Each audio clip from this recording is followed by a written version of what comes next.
Oi, gente! Hoje a gente vai falar então sobre as placas tectônicas que eu falei na última aula, a crosta em movimento. Então, é um tópico bem pequeno até, bem simples de entender. Vamos começar.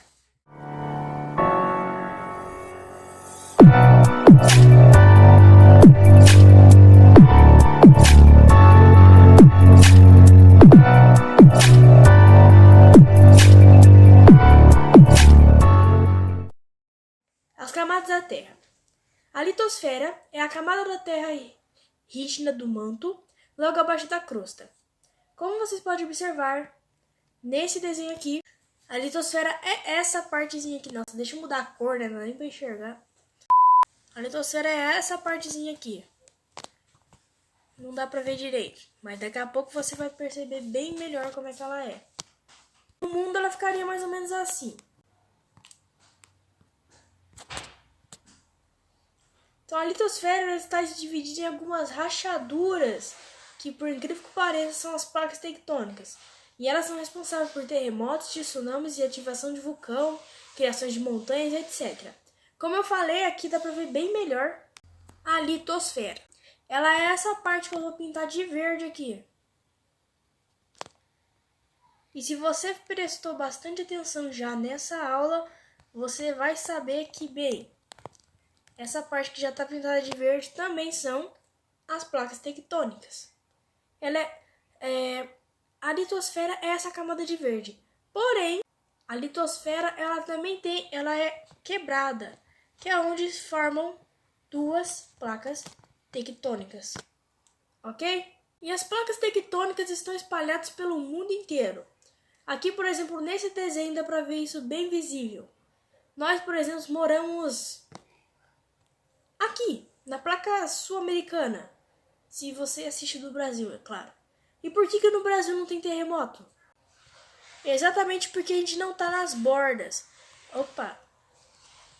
Se você está nas bordas da placa tectônica, bem nessa parte aqui, é onde elas se encontram. Dá para perceber bem aqui, ó. Se mudar a cor da caneta, por exemplo. Tá vendo que ela se encontra com a placa de Nazca? Se encontra com a placa do Caribe. Então, e se encontra também com a placa africana. Esses encontros é onde elas se deslocam. E por isso que tem terremoto. A gente no Brasil tá aqui no meio, aqui, ó. Nessa partezinha aqui. E se estamos nessa partezinha, nossa misericórdia, Brasil desnutrido. E se estamos nessa partezinha aqui, significa que não estamos nas bordas onde as placas tectônicas se encontram. O que significa que elas não se deslocam, no caso onde a gente fica. Por isso que não tem terremoto por causa das placas tectônicas. Mas ainda assim tem terremoto aqui no Brasil, sim. Movimento das placas. As placas tectônicas podem se afastar, se aproximar e se deslocar lateralmente. Esses movimentos causam terremotos, tsunamis, ativação de vulcão e formação de montanhas e etc. É assim que uma placa tectônica funciona. Ela pode se afastar, se juntar ou se deslizar uma na outra, como a gente vai ver daqui a pouco. E são esses movimentos que causam os terremotos, tsunami e outros desastres ambientais.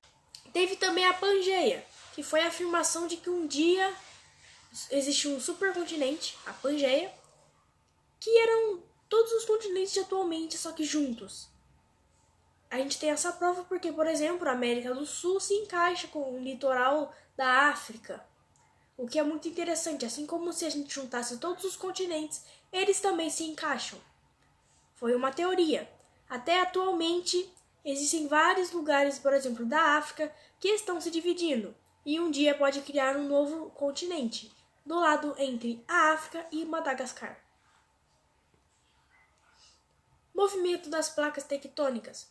A gente tem um movimento de afastamento, também conhecido como divergente. Temos um movimento de aproximação ou colisão, que se chama convergente. E o deslizamento lateral, que se chama transformante.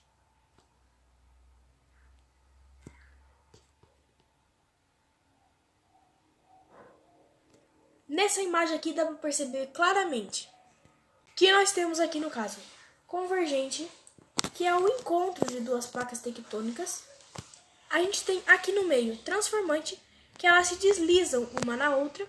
E a gente tem aqui do outro lado um divergente, que é quando uma se afasta da outra. Fiquei aqui em cima agora só para você dar uma olhadinha agora nesse slide aí. As placas tectônicas também têm uma grande influência na formação de montanhas. Então, quando as placas se afastam, criam montanhas de falhas. Ou seja, quando elas sofrem um movimento de divergente, as placas tectônicas se afastam, no caso divergente, criam montanhas que chamam montanhas de falhas. Quando as placas tectônicas se aproximam ou sofrem convergente, elas criam montanhas de dobras. Quando o vulcão esfria, forma uma camada dura. Após a junção de várias dessas camadas, forma as montanhas vulcânicas. E quando o vulcão submarino entra em erupção, a lava pode acumular e chegar até a superfície, o que é chamado de montanhas vulcânicas submarinas. Voltei aqui para baixo. No caso aqui, nós temos as placas tectônicas, onde se encontra a litosfera, e o movimento, que é o movimento de quê? É o movimento de convergente, quando uma placa meio que se aproxima da outra, uma colisão entre as duas placas.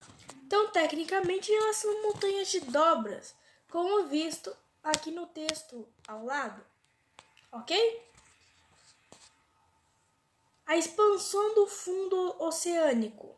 A expansão do fundo oceânico é a afirmação de que o mar do mundo, no caso, quando duas placas tectônicas se afastam, o magma passa pelas fendas, formando dorsais feitas de rocha ígnea, já aprendido, chamado basalto. Podemos ver claramente uma placa tectônica se afastando da outra placa tectônica. E o magma saiu por aqui, nessa partezinha aqui. Assim que ele sai, o magma vai ficar aqui.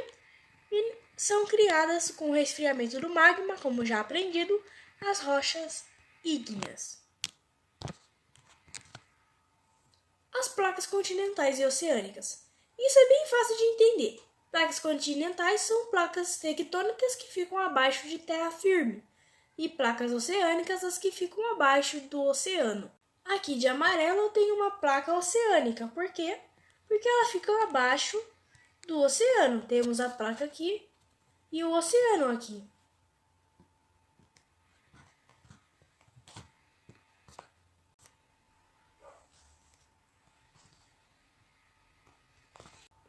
E aqui desse lado nós temos as placas continentais, porque elas ficam acima de um continente fixo. Agora nós temos as ondas sísmicas. A energia que os terremotos liberam por meio de vibrações são chamadas de ondas sísmicas, que se propagam em várias direções. A fonte dessas ondas se chama foco, que é onde elas começam, e o ponto mais próximo da superfície, dentro desse foco, entre o foco e a superfície, é chamado de epicentro. Dá para perceber claramente que aqui no meio a gente tem o foco. E o foco, ou hipocentro, está tendo umas ondas sísmicas, que são essas bolinhas amarelas que você está vendo aí. Do foco até a superfície é chamado de epicentro. E é onde vai sofrer o maior impacto desse terremoto. Se você não percebeu ainda, tem uma rachadura aqui entre duas placas, que significa que elas estão se deslocando. E bem no meio é o foco de tudo. Próxima atividade, intemperismo e erosão. Intemperismo já foi falado um pouco, e erosão vai ser aí uma matéria nova. Se você gostou, não esquece do like e de se inscrever aqui no canal. E até a próxima aula.